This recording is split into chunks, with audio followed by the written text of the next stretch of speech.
वकार साहब, असीम वकार साहब, मैं आपसे जानना चाहूंगा कि आप लखनऊ से हमारे साथ जुड़े हैं और संयोग की बात है कि उत्तर प्रदेश के मुख्यमंत्री योगी आदित्यनाथ ने कहा था कि भाई केजरीवाल ने तो हनुमान चालीसा पढ़ ली, अब ओवैसी भी पढ़ेंगे, तो मतलब आप भी लोग भी हनुमान चालीसा पढ़ने की तैयारी कर रहे हैं अपना वोट बैंक या बेस बढ़ाने के लिए। बताइए, ओवैसी जी पढ़ेंगे हनुमान चालीसा? मेरी बात प्रधानमंत्री, गृह मंत्री और योगी जी तक पहुंचाइएगा। सर देश तक पहुंच रही है, मैं ट्वीट भी कर दूंगा आपकी बात असीम वकार जी, प्रधानमंत्री को टैग करके ट्वीट भी कर दूंगा। बोलिए आप। सुनिए सर, सुनिए, बोलने न दीजिए, वो झूठी साची सब। हाँ सुनिए, 5 साल में 10 करोड़ नौकरियां हुई, आप दे दीजिए। 5 साल में आप देश की आधी आबादी को 15-15 लाख रुपए दे दीजिए। आप 30 रुपए में पेट्रोल बेच रहे हो, 35 रुपए में बेच दीजिए। आपने 300 सिलेंडर की बात की थी, आप 350 में दे दीजिए। मैं वादा कर रहा हूं, मैं हनुमान चालीसा पढ़ दूंगा। नहीं, उन्होंने कहा किस टॉपिक पे डिबेट है आपकी अमीश भाई के चैनल पर, तो मैंने कहा मोदी जी ने बताया है गुंडा राज, माफिया, क्रिमिनल्स। तो उन्होंने मुझसे कहा कि अमीश साहब से कहिएगा जरा उत्तर प्रदेश के 25 जो क्रिमिनल एमएलए हैं उनके नाम लिख के बैठे हैं। तो हमने कहा लिख के बैठेंगे, बड़े पत्रकार हैं वो। कहने लगे अगर वो 25 नाम लिख के बैठ गए और पढ़ दिया तो उन्होंने कहा मुझसे कि मैं राजनीति छोड़ दूंगा। अच्छा, अब आपने मुझे हरवा दिया सर। बाप रे, ये तो धोती खोल रहा है कि 143 एमएलए अच्छा भारतीय जनता पार्टी में क्रिमिनल हैं। आपको बीजेपी के देश का आंकड़ा ये कहता है उनसे तकलीफ है, लेकिन अतीक अहमद, मुख्तार अंसारी से कोई तकलीफ नहीं। मुख्तार अंसारी, अतीक अहमद बहुत बुरे लोग हैं। Vote 143 MLA Bharatiya Janata party में है, उन पर तो मारे डर के आप नहीं सुनने को तैयार हैं। बात तो सही है। जो 70 साल में पिछली सरकारों ने बनाया था, जो बनाया था वो आप बेच रहे हैं। आप कांग्रेस के प्रवक्ता बन के बैठे हैं या एमआईएम के प्रवक्ता बन के बैठे हैं? कमाल की बात है साहब, मैं तो कुछ कहना चाह रहा था, आपको क्यों बुरा लग रहा है? ये बात तो संबित पात्रा जी ने बोला चाहिए। मैं तो कंफर्म कर रही थी सर। समझ रहे हो? ये बात तो संबित, नहीं ये बात नहीं, मैंने जानबूझ के बोला था। मैं देखना चाह रहा था कि यहाँ बीजेपी का प्रवक्ता कौन है। गजब बेइज्जती है भाई, सब कुछ ज्यादा नहीं हो गया?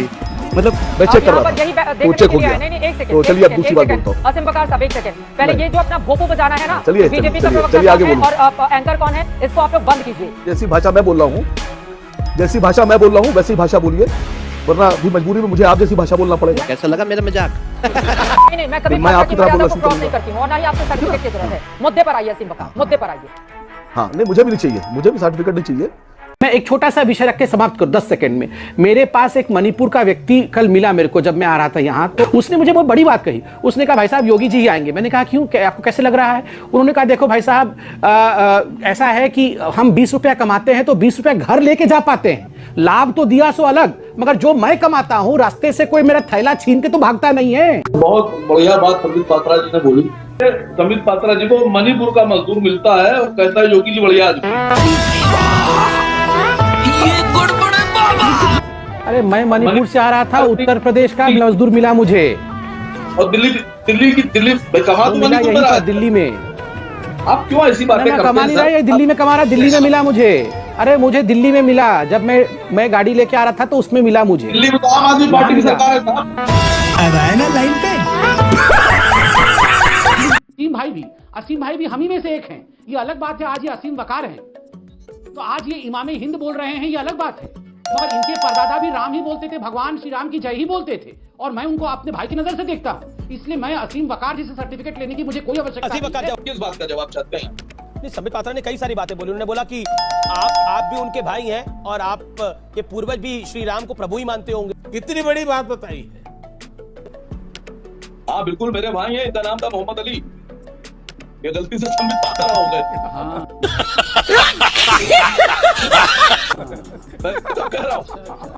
मैं मोहम्मद अली हूँ। अच्छा, थोड़ा सा मोहम्मद अली को समय दिया जाए बोलने के लिए।